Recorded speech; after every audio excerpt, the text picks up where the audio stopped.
It was the memory of his friends dying from preventable diseases that inspired South Sudanese refugee Samuel Dhol Ayeun to become a doctor.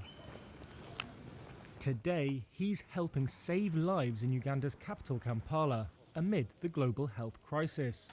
Most of my peers were claimed by measles. They died, and I was fortunate enough to have survived, despite the fact that there was no medical care at that time. So you were just at the mercy of the disease. Ayeun fled civil war in South Sudan as a teenager in 2013.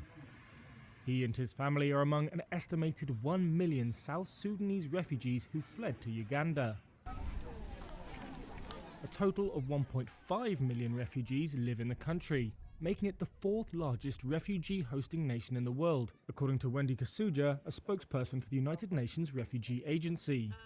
Uganda permits refugees free movement and access to public services, but Kasuja says many still face difficulties. We have only about 20% of the refugees who are supposed to be in secondary school accessing it. Ayeun was one of the lucky ones. After attending public high school, he won a scholarship to Makerere University in Kampala. Considering where I've come from, my parents were really excited. They even had to commute all the way to come all the way from the refugee camp, despite the challenges, to come and witness my graduation. Because that was the first degree in the family. My mother has never been to school before. Ayeun now works at the prestigious Mulago National Referral Hospital. Being a refugee, he says, is not a punishment. It is an opportunity to continue with your dreams outside your country.